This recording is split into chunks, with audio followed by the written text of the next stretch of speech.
아무것도 아니다. 우리 가슴 속에 새기고 살아야 할 명교훈이 찬양으로 함께 할 수 있어서 감사합니다. 우리가 하나님의 사랑을 받은 것처럼 또한 우리의 삶의 자리에 사랑할 수 있는 그런 우리가 되었으면 좋겠습니다. 이제 여름철이 이렇게 되고 나니까 휴가들도 있고 또 참 더위가 기승을 부리는데 비공식적으로 어제 아랫지방에 37.5도까지 올라갔다고 그래요. 괜히 날씨가 너무 더운 가운데 생활하기에 참 힘들 걸로 생각이 드는데 그래도 오늘 여러분들이 주님 앞에 나왔으니 감사합니다. 오늘은 우리가 신앙생활에 성공하고 또 믿음 안에서 행복하게 살아가기 위해서 주님이 나를 찾는 그 이유에 대한 그런 핵심, 이것을 잃지 않고 살자라고 하는 메시지를 같이 나누려고 합니다. 예수님은 제자들을 왜 불렀고 그들을 왜 훈련시켰을까? 마태복음 4장 19절 말씀에 보면 내가 너희를 사람을 닦는 어부가 되게 하리라 이렇게 말씀을 하셨어요. 한 생명에 대한 관심 있는 사람, 이러한 사람을 주님이 찾으신다라고 하는 거예요. 그래서 저와 여러분들이 여기 있는 것은 아마도 주님이 우리를 통하여서 영혼을 사랑하라라고 하는 그런 의미를 주시기 위해서 우리를 주님 앞에 나오게 한 줄로 믿습니다. 예수님의 유언의 말씀을 보면 사도행전 1장의 8절에서 오직 성령이 너희에게 임하시면 너희가 권능을 받는다 이렇게 얘기를 했고 권능을 받으면 예루살렘과 온 유대와 사마리아와 땅 끝까지 이르러 내 증인이 되리라 이렇게 말씀을 주셨어요. 이게 주님이 유언적인 그런 메시지예요. 사람도 유언적인 말씀을 받으면 지키려고 애를 쓴다고 그러죠. 하물며 개구리도 불효했다가 나중에 마지막 남긴 그 부모의 유언대로 나를 냇가에 묻어라 반대로 할 줄 알고 그랬는데 유언이니까 그대로 따른 거 아니겠어요? 그래서 비만 올려고 하면은 개구리들은 자기 부모의 무덤이 또 내려갈까봐 개굴 둔다 그런 얘기잖아요. 그러니 마지막 유언적인 그 메시지는 이런 미물인 짐승들도 그렇게 지키려고 하는데 우리 사람이 주님의 부름을 받고 구원의 자리에 이렇게 있다가 천국에 들어가게 될 것이다 라고 하는 우리가 주님의 유언적인 메시지를 지키지 않으면 안 될 줄로 믿습니다. 하나님은 왜 이스라엘 나라를 언약의 백성으로 삼으셨을까 라고 하는 물음을 우리가 가져볼 수 있는데요. 출애굽기 19장의 5절 6절에 보면 세계가 다 내게 속하였다. 너희가 내 말을 잘 듣고 내 언약을 지키면 너희는 모든 민족 중에서 내 소유가 되게 하겠다 이렇게 말씀을 하고 제사장 나라가 되게 하고 거룩한 백성이 되게 하겠다 이렇게 말씀을 주셨어요. 그래서 하나님은 그 백성을 온 민족에 뛰어나게 지금도 쓰시고 작은 나라이지만 세계의 으뜸이 되어가는 경제의 대국을 이루고 군사의 대국을 이루고 살게 하시는 것을 보면 그 약속과 언약을 하나님이 지키시는 것을 볼 수 있어요. 우리가 신앙생활하면서 꼭 붙들어야 할 것을 붙들면 행복하고 성공할 수 있을 줄 믿습니다. 영원한 기쁨, 우리의 행복이 보장되어지는 그것을 우리가 붙들어야 하는 그 부분이 뭐냐? 그것이 바로 오늘 우리가 본문 속에서 제시하고 있는 신앙생활 속에서 반드시 시급하게 회복되어야 할 문제는 첫째는 한 사람의 생명을 귀중히 여기는 것, 이 마음을 우리가 회복하는 것이 가장 우리가 행복하게 살 수 있고 하나님 우리를 복되게 하실 수 있는 그러한 그 목적인 거예요. 요즘에 사람들이 사는 모습을 보면 극도의 이기주의, 황금 만능주의 이런 것들이 만연되어 있잖아요. 그러다 보니까 사람의 생명을 귀하게 여기는 이 일에 정말 경시하는 풍조가 생겼다. 얼마 전 신문을 보니까 부산에서 13살 여중생이 자기 화장실에서 아이를 낳고 흉기로 살해한 뒤에 상자에 내서 버렸다라고 하는 기사가 실렸습니다. 또 지난 22일 밤에 가정집에 있는 냉장고에서 시신을 유기한 살인사건 용의자 40대가 검거되기도 했어요. 인터넷 채팅을 통해서 알게 된 10대 남성과 관계를 가진 뒤 임신을 하자 영아를 살해했다고 하는 거예요.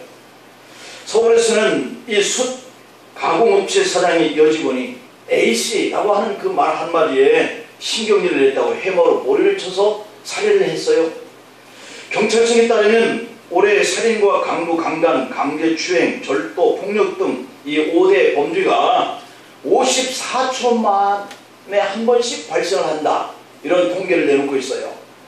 이렇게 한 영혼을 경시하는 이런 풍조가 정말 자기에게 A씨 한마디 했다고 해서 죽이는 이런 일들이 일어나고요. 자기가 낳은 아이지만 그 아이를 생명을 경시해서 죽이는 이러한 시대가 지금 54초 만에 한 번씩 일어나고 있다고 하니까 얼마나 우리가 한 영혼을 사랑하는 그 마음이 없어졌느냐라고 하는 거예요. 자신의 기분이 내게 유익을 줄 수 있다고 생각을 하면 정말 귀하게 여기지만 이건 나에게 아무런 이익이 없다고 생각하면 대수롭지 않게 영혼을 죽이는 거예요. 인간의 생명을 자신의 목적을 이루기 위한 하나의 수단으로 생각하는 시대가 되고 말았다. 그래서 하나님은 이 시대를 반드시 뭔가 심판할 때가 올 거라는 말이죠. 왜냐하면 우리가 인간의 생명을 그렇게 가볍게 여기기 때문에. 그래서 인간의 존엄성, 인권, 이것을 폭력으로 짓밟고 있다라고 하는 거예요. 하나님 주시는 생명을 사람의 편리대로 이렇게 하려고 덤벼드는 이런 시대에 하나님은 기뻐하시지 않습니다. 자신들의 목적을 성취하기 위해서 힘을 다해 또는 그 힘을 통해서 상대의 존엄성과 인권, 이런 생명을 무참하게 짓밟게 되어지는 이러한 모습을 우리가 보고 있는 거예요. 오늘 우리 사회는 너무도 생명 경시가 만연되어 가고 있습니다. 그래서 우리가 생각해보고 돌아볼 수 있는 것은 예수님 당시에 어떻느냐라고 하는 거예요. 예수님 당시에도 마찬가지예요. 바리새인들과 서기관들은 세리들과 이 죄인들의 인권이나 생명의 존엄성을 안중에 주지 않았어요. 비도덕적인 생활을 영위하는 사람들 또는 불명예스러운 직업을 가진 사람들은 상종을 하지 않으려고 해요. 서로 간에 사람 취급을 하지 않는 것이죠. 마음대로 해도 된다고 생각을 하는 거예요. 자기들과는 격이 다르다라고 하는 생각을 하고 아무렇게나 인권을 유린하는 거죠. 세금을 거두는 세무서 직원들, 몸을 팔아 돈 버는 창녀들, 귀신 들려 헛소리하며 돌아다니는 미친 사람들, 나병이 걸려서 고름을 흘리며 가족에게까지도 추방이 되어서 집단 생활을 하는 사람들, 그리고 하나님의 저주를 받아 병들었다고 생각하는 각종 병자들, 안진뱅이들, 눈먼 자들, 혈루증 걸린 자들, 중풍병자, 귀머거리, 이런 장애자들을 사람들이 사람으로 취급을 하는 그런 시대가 바로 예수님의 당대의 시대에도 그랬다는 거죠. 자, 그런데 예수님은 바로 이러한 사람들에게 관심을 가지셨고 그들을 찾아가서 말씀을 나누셨고 그들이 주님께 나올 때 얼마든지 받아들이고 대화를 하고 그들의 말을 듣는 이런 주님의 모습을 보여주셨어요.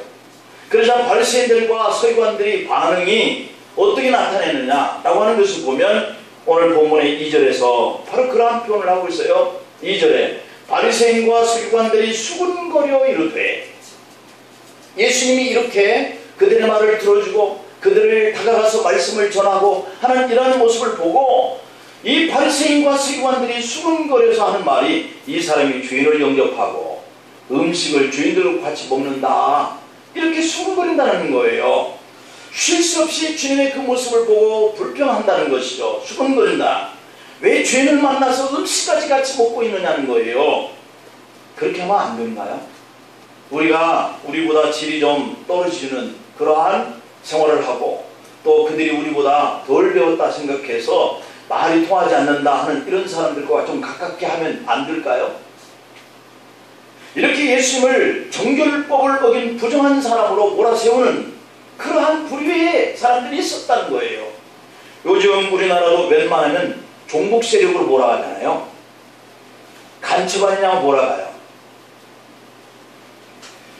그런데 아이러니하게도 이렇게 몰아가는 그 사람들의 삶의 모습을 보면 그들의 아들들은 군대도 빠지고 군대도 안 보내려고 그러고 자기도 안 가려고 그러고 최전방 근무에는 세우려고 하지 않고 후방으로 어찌하든지 빼돌리려고 훈련소에서부터 그렇게 한다고 그런답니다. 그런 사람들이 혹시 전쟁이 나면 자기 아들 공산주의와 싸우기 위해서 전쟁터로 과연 보내려고 할까요? 우리는 큰 의문을 가지고 보는 거예요. 이런 이와 비슷한 바리새인들은 예수님이 전하는 말씀은 큰 권세가 있다 이렇게 믿고 따르는 사람들에게 예수님을 폄하하는 거예요. 가령 너희가 믿고 따르는 이 예수는 경건한 자가 아니니까 그를 떠나라 라고 말한다는 거예요. 시대마다 권력자들은 상대를 제거하기 위해서 통치 이념을 만들어내는데 국민을 이용하는 거예요. 당시 사회의 중요한 이데올로기인 정결법 이것을 따라서 편가르기를 하는 거예요. 바리새인과 이 서기관들이. 그래서 한 사람을 정죄하고 대중으로부터 그 사람을 완전히 매장시키고 격리시키고 버리는 이런 행위를 하는 거예요. 또 그들의 생명을 경시하는 이 권력자들이 어느 시대나 바로 이런 방법을 써먹는 거예요. 허위의식을 만들어서 국민을 현혹하고 지역주의로 내몰아서 백성들을 이용하고 자신들의 정적들을 죽이는 그런 방법을 사용해 오는 거예요. 이때 예수님은 세 가지 비유를 들어서 그들의 잘못을 깨닫게 하십니다. 이런 양의 비유, 이런 돈의 비유, 이런 아들의 비유를 오늘 이 누가복음 15장을 통해서 계속 말씀하고 있는 첫 번째 부분만 저희들이 같이 상고를 하는데요. 이 비유를 통해서 예수님이 결론을 내리는 그 답이 뭐냐면 오늘 7절에 보니까 내가 너희에게 이르노니 이와 같이 죄인 한 사람이 회개하면 하늘에서는 회개할 것 없는 의인 99으로 말미암아 기뻐하는 것보다 더 기뻐한다 이렇게 말씀하고 있는 거예요. 이 일을 우리가 할 수 있어야 되고 바로 이 일을 하나님이 기뻐하신다는 것이고 바로 그 일을 하는 사람에게 하나님은 복 주신다라고 하는 거예요. 얼마나 기뻤으면 99이 천국에 들어오는 것보다 찾지 못해서 죽을 줄 알았던 그 영혼이 찾아지고 그 영혼이 하나님 앞에 오는 것을 하나님은 99을 제껴두고 기뻐하는 이 모습을 하셨을까? 이것을 우리가 오늘 우리 마음속에 새기라는 거예요. 예수님께는 권력이 있고 없고 외모가 좋고 나쁘고 명예가 있고 없고가 문제가 되지 않았습니다. 오히려 사람들이 왕따시키는 그들, 매장시키는 바로 그 소리된 사람들을 주님은 찾아가셨어요. 세리장 삭개오 집에 들어가서 식사를 같이 하셨어요. 또 요한복음 4장 16절로 18절에 보니까 네 남편을 불러오라. 여자가 나는 남편이 없나이다. 예수께서 이르시되 네가 남편이 없다 하는 말이 옳도다. 네가 남편 5이 있었고 지금 있는 그 자도 네 남편이 아니니 네 말이 참되도다 이렇게 말씀했어요. 그러니 결국 이렇게 남편을 6가지 두었던 이 여인, 정말 사람들이 인간 취급을 하지 않는 그런 여인이죠. 그런데도 주님은 그에게 다가가시는 거예요. 가나마나 현장에서 잡힌 그 범인을 용서하시는 거예요. 귀신 들린 자의 귀신을 쫓아내시는 거예요. 나병 환자를 고쳐주고 혈루증 앓던 그러한 자를 고쳐주고 눈을 보지 못한 자를 고쳐주고 귀먹고 안진병이 든 자들에게 관심을 가지시고 찾아가서 고쳐주시는 거예요. 누가복음 5장 32절 말씀을 보면 주님은 내가 의인을 부르러 온 것이 아니다 이렇게 말씀을 하시거든요. 그러면서 죄인을 불러서 회개케 하기 위해서 왔다. 요한복음 10장 10절에서 보면 내가 온 것은 양으로 생명을 얻게 하고 더 풍성히 얻게 하기 위해서 왔다. 오늘 우리가 여기에 관심을 둬야 할 줄을 믿습니다. 우리가 바쁜 세상에, 더운 세상에 힘들고 땀 흘리는 이 대가로 얻으려고 하는 것들이 사실 주님이 말씀하시고 있는 이 부분과는 상당히 거리가 있는 줄 알아요. 그럼에도 불구하고 오늘 우리들이 주님의 이 말씀을 흘려 들어야 하지 않아야 할 자리에 있다고 하는 사실이에요. 마태복음 16장 26절에 보면 사람이 만일 온 천하를 얻고도 제 목숨을 잃으면 무엇이 유익하고 사람의 무엇을 주고 제 목숨을 바꾸겠냐 이렇게 말씀하거든요. 이처럼 한 생명을 천하보다도 더 귀중하게 여기라고 하는 것이 주님의 생각이기 때문에 오늘 우리는 주님을 닮아가는 그러한 길로 회복되어져야 할 줄로 믿습니다. 잃어버린 한 영혼을 가슴에 품고 사랑해야 돼요. 우리 찬양대가 오늘 찬양한 것처럼 그 무엇이 소용되어지겠어요? 사랑이 없는데. 그래서 그 사랑이 강조되고 있는 찬양을 우리가 들으면서 야, 한 영혼은 돈보다도 권력보다도 명예보다도 우리가 주려고 하는 일 쾌락보다도 더 귀중하구나. 약한 사람들, 죄지은 사람들, 실패한 사람들, 외로운 사람들, 병든 사람들, 그들은 누군가가 환영해 주기를 바라고 누군가가 다가오기를 바라고 누군가가 포용하고 감싸주기를 바라는 거예요. 바로 그의 영혼이 병들었기 때문에, 그의 지체가 병들었기 때문에 누군가가 관심을 보여주기를 바라고 있는 거죠. 그래서 우리가 그를 찾아가야 하는데 찾는 이가 없는 거예요. 교회 밖에 믿지 않는 사람들에게 우리가 관심을 가지 아니하면 우리끼리만 좋아한다고 한다면 하나님이 기뻐하시지 않을 거예요. 하나님을 믿다가 떠나서 방황하는 이런 사람들이 바로 오늘 우리가 찾아가야 할 그 일을 회복해야 할 줄로 믿습니다. 두 번째로는 한 사람의 생명을 잃은 일, 찾는 그 일에 집중하고 지속적인 집중을 하라. 이렇게 말씀해요. 한 번만 우리가 총동원 주일날 우리가 교회에 한 사람이라도 모시고 오십시다. 그래서 총동원 한 번 하고 1년 지나는 거 여기에 그치는 것이 아니라 이러한 일에 대해서 지속적인 일에 집중을 하라는 거죠. 선한 목자는 한 마리 잃은 양을 어떻게 찾았을까요? 오늘 본문 4절에 보니까 너희 중에 어떤 사람이 양 100마리가 있는데 그 중에 하나를 잃으면 99마리를 들에 두고 그 잃은 것을 찾아내기까지 찾아다니지 아니하겠냐? 이렇게 묻고 계셔요. 자, 그 자리에는 이미 99마리 양이 있습니다. 그런데 잃어버린 것은 단 한 마리에 불과한데 그 99마리를 주인 없이 그 들에 두고 한 마리를 찾아 나서는 이 목자를 볼 수 있어요. 사람들은 99마리를 두었는데 그게 또 주인이 없는 사이에 다 터져버리고 누군가가 와서 그들을 다 가져가 버린다고 한다면 한 마리를 찾아 나선 그 주인이 한 마리를 찾을지언정 99마리를 또 잃어버리면 어떻게 하겠나 하는 데 초점을 맞출 거란 말이에요. 그런 사람들을 두고 그렇게 생각하는 사람들은 한 마리를 찾아 나선 사람을 어리석은 사람이라고 비난할 수 있을 거예요. 99마리 양이 그 시간 열정을 투자했다면 더 많은 소득을 올릴 수 있을 것이라고 생각할 거예요. 어느 집사님이 잃어버린 생명에 대한 관심을 갖지 않고 그저 신앙생활 자신의 생활에만 그냥 안주하는 이런 생활을 하다가 어느 날 문득 일평생 내가 전도 한번 해보지 못하고 하나님 앞에 서게 된다고 한다면 얼마나 죄송스러운 일일까. 이제라도 더 늦기 전에 내가 한 사람이라도 꼭 전도해봐야 되겠다 하는 이런 열망을 가졌어요. 그래서 실천하기로 결심을 하고 집 근처에 혼자 사시는 그 80이 넘으신 할아버지를 늘 보면서 이렇게 지나쳤는데 내가 그 할아버지를 오늘은 초청을 해서 점심 한 끼니를 대접해야 되겠다 이런 생각을 가졌어요. 그래서 식사 자리에 모시고 왔습니다. 집사님은 상을 차리시고 거기에 서로 마주 앉아서 할아버지를 초대한 자리에 그분께 그런 얘기를 하는 거예요. 어르신, 제가 명색이 교회 다니는 집사인데 식사 전에 하나님께 기도 한번 하고 식사를 했으면 좋겠는데 괜찮겠습니까? 라고 물었어요. 그러자 할아버지는 다짜고짜 화를 내시면서 만약 당신이 음식을 먹을 이 자리 앞에서 기도하면 나는 밥 안 먹고 일어나겠다 라고 하는 거예요. 얼마나 완고하신 할아버지인지요. 그 집사님은 그런 할아버지 말에서 기분은 안 좋았지만 할아버지 영혼을 사랑하는 마음 때문에 그냥 시작한 거니까 같이 이렇게 밥을 먹어야 되겠다 하는 마음으로 혼자만 기도하고 식사를 시작했어요. 그런데 할아버지가 식사하는 그 시간 내내 기독교인들을 욕하고 교회를 비방하고 그런 얘기만 계속 하시는 거예요. 한 번, 두 번도 아니고 교회를 비방하고 목사님, 성도님 비난하는 말에 은근히 밥을 먹는데 화가 치밀어 올라오는 거예요. 짜증이 나는 거예요. 그냥 그 자리에서 벌떡 일어나 할아버지 그만하세요. 집으로 돌아가세요. 말하려고 하는 그 순간에 갑자기 마음의 심령 속에서 주님의 음성이 들리는 거예요. 네가 지금 쫓아내고 싶어하는 그 사람을 나는 80년 동안 기다려왔다냐.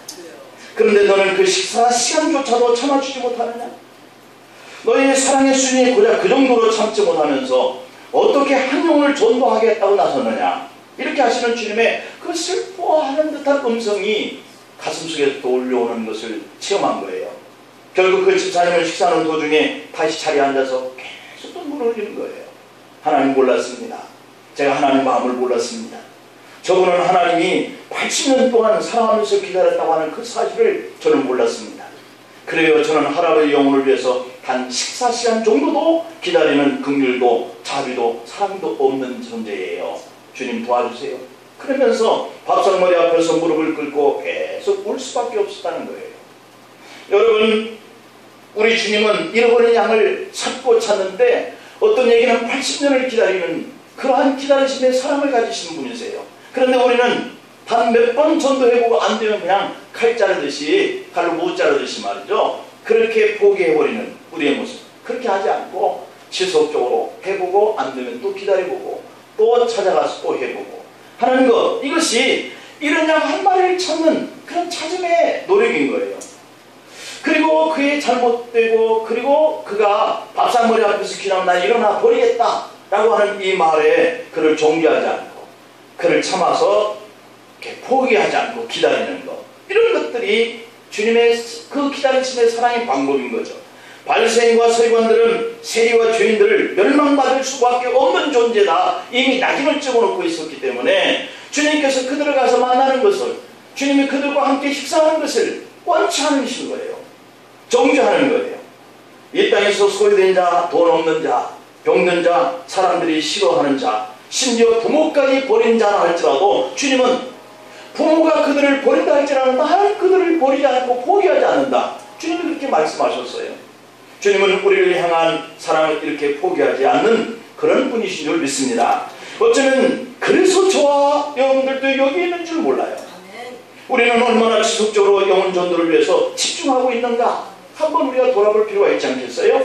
사도 바울은 로마서 9장 3절에서 영혼 구원 전도 사역을 하면서 나의 형제 곧 골육의 친척을 위하여 내 자신이 저주를 받아 그리스도에게서 끊쳐질지라 이렇게 얘기를 하고 있어요. 끊어질지라도 내가 원하는 바가 그들의 영혼 구원입니다. 이렇게 말하고 있거든요. 이 말은 자기는 저주를 받아서 주님에게서 내가 쫓기는 한이 있어도 이 영혼 구원하는 그 일만큼은 내가 그만둘 수 없다고 하는 고백인 거예요. 옥에 갇히기도 했습니다. 매도 수옷이 맞고 여러분 죽을 고비도 넘기고 어느 때가는 돌에 맞아서 죽었는가 싶어서 성 밖으로 던져지기도 하기도 하고, 그리고 배를 타고 가다가 3번씩 파손당하는 그런 일을 당하기도 하고, 그리고 동족의 거짓 형제 중에 위협을 당하기도 하고, 죽이기도 하고 목마르기도 하고 춥기도 하고 헐벗고 굶주리기도 하고, 생명을 구원하는 그 남의 영혼을 구원하는 사이에 자기가 죽을 뻔하는 이 일이 계속 반복되는 그 일이지만 바울은 그 길을 지속적으로 가는 거예요.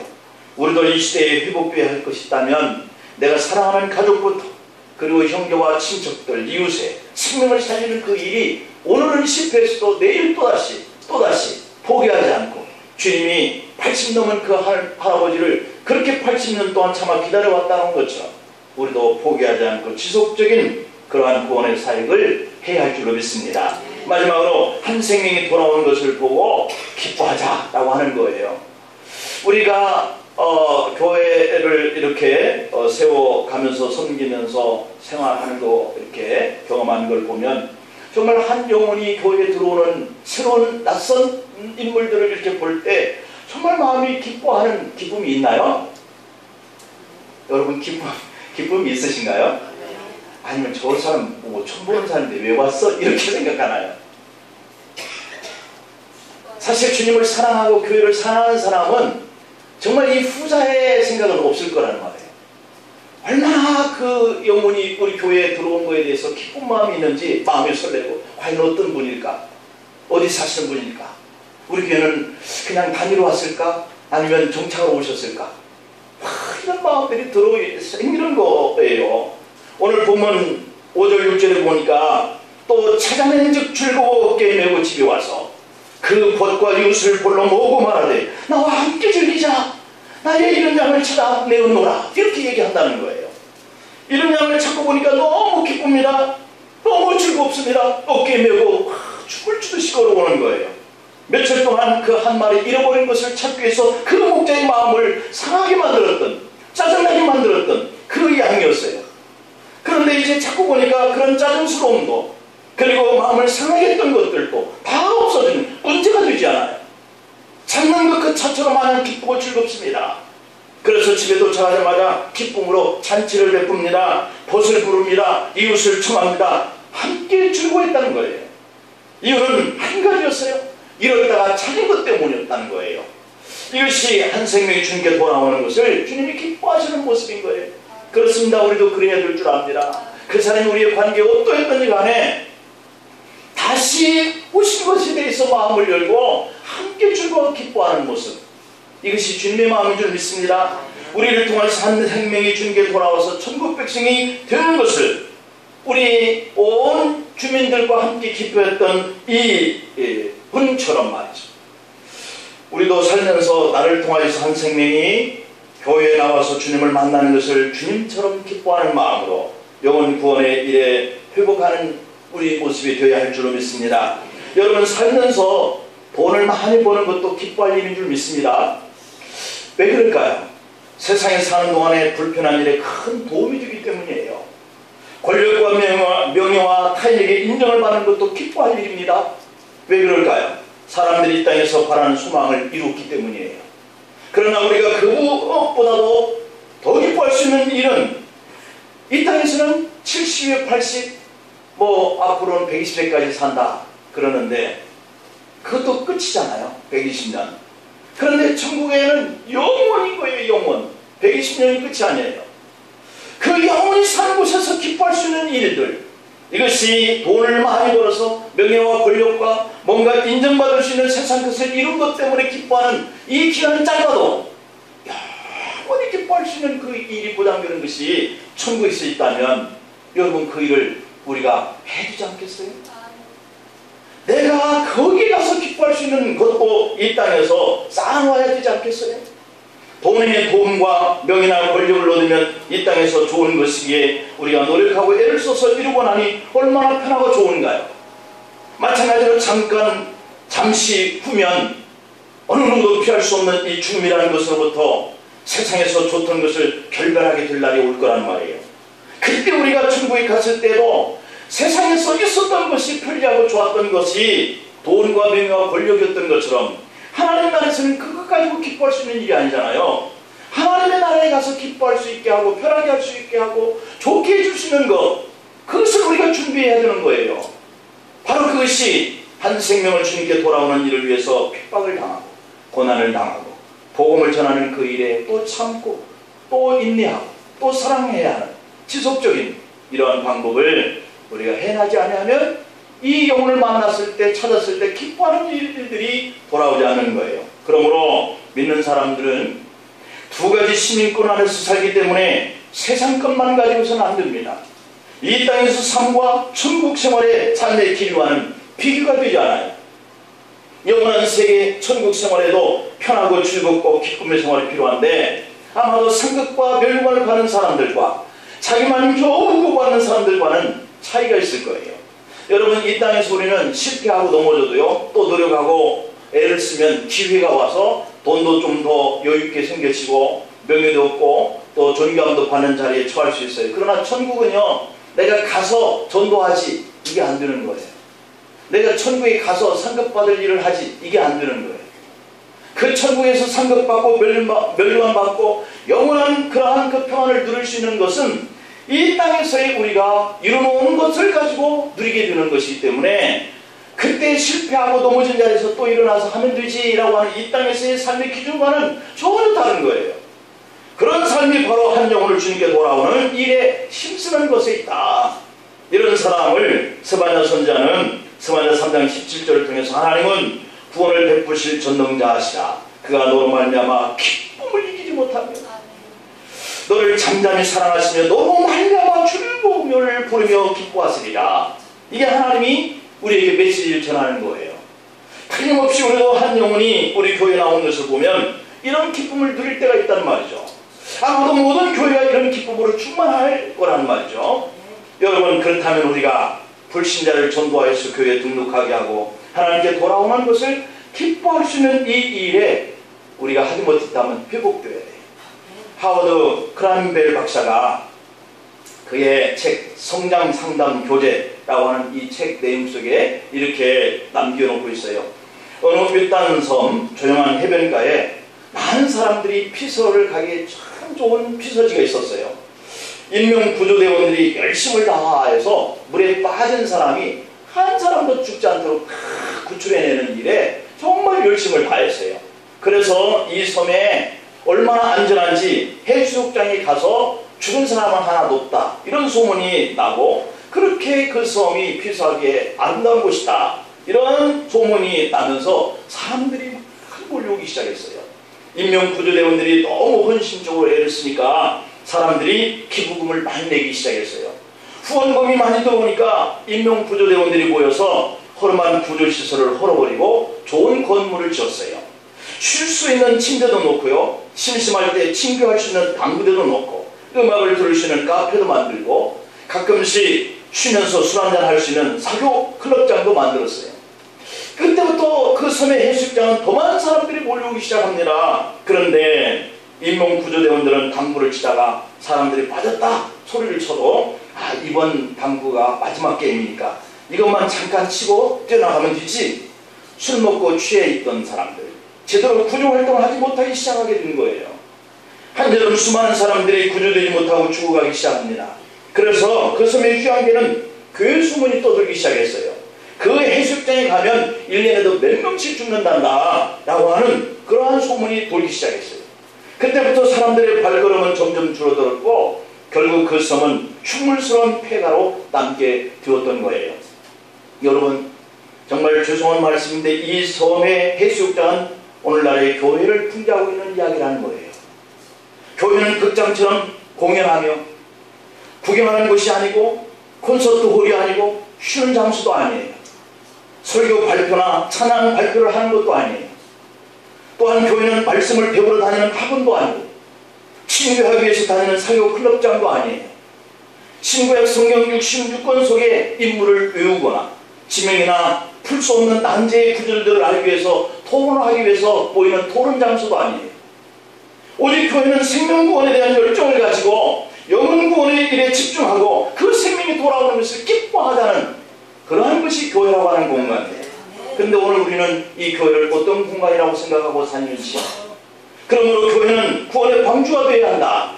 초대교회는 바로 이 생명의 구원에 집중하는 일을 했다는 거죠. 그런데 오늘 우리 교회는 이제는 그런 공간이 안 되어가고 여러 잡다한 이런 시설들이 늘어나기 시작했어요. 하루에 3,000명 회개하고 돌아왔고, 심지어 많은 사람들이 돌아와 그들이 기쁨이 넘쳤다고 했던 이 초대교회와는 다르게 이런 양을 찾는 것이 목적이 되어지지 않고 있는 오늘날의 이 교회, 서로의 공동체의 기쁨이라고 사교하고 친교하고 모여서 쉬고 차 마시고, 그리고 성경 토론한다고 둘러앉아서 모여있다 있고, 여러분, 교회라고 하는 공간이 언제부터 이런 공간으로 바뀌어버리고 말하는지요. 집 나간 둘째 아들이 돌아왔을 때도 송아지를 잡고 잔치를 했습니다. 한 드라크마 찾은 여인도 이웃을 불러 잔치를 했다고 구절을 말씀합니다. 이런 양을 찾는 것은 정말 교회 공동체라고, 교회 공동체의 기쁨이라고 6절에서 말씀합니다. 다 손해볼 일을 하는 거예요. 찾았는데 온 동네 사람, 친구, 벗들을 모아놓고 잔치를 하는 것은 찾은 자의 손해보는 일을 하는 거예요. 여러분, 교회는 그런 겁니다. 우리의 시간을 투자하고 물질을 투자하고 우리의 봉사와 헌신을 투자하고 다 손해보는 일을 하면서 뭘 하기 위해서? 한 영혼을 지속적으로 찾는 그 일을 함께 기뻐하는 공동체가 되게 하기 위해서 우리는 그 일을 하는데, 오늘 우리가 그런 일들 속에서 멀어져 있는 우리의 모습이라면 우리가 한번 다시 회복하고, 그 회복되어진 일들을 통해서 머지않아서 우리가 주님 앞에 다 갈 터인데, 그때 주님께서 우리로 하여금 기쁨과 평안과 행복과 그 멸류관과 상급을 가지고 영원한 낙을 누리는 그러한 우리로 세워주기를 간절히 축복합니다. 기도하시겠습니다. 아버지, 고난 중에도 우리 모두가 생명구원에 대한 관심을 가지고 집을 나간 양을 찾는 열정을 원하시는 주님의 뜻을 생각해 보았습니다. 찾아서 돌아와 모두와 함께 잔치를 벌여 기뻐하는 그것은 결코 손해보는 일이었음에도 불구하고 그 찾은 자체를 기뻐하는 모습이 주님의 마음이다 라고 하는 이 말씀을 생각해 보았습니다. 아버지, 주님께서는 이 땅에 오셔서 소외되고 버려진 자, 병든 자, 잃어버린 자들을 찾기 위해서 오신 그 뜻을 우리에게 전하면서 우리도 그와 같기를 원하시는 그 사실을 오늘 우리가 돌아보면서 한 생명을 귀중히 여기고 그 영혼을 살리는 일에 지속적인 그러한 우리의 삶을 주님 앞에 드리고 또 찾았으면 함께 기뻐할 수 있는 저희들의 모습으로 교회를 세워가게 하여 주옵소서. 예수님의 이름으로 기도하옵나이다.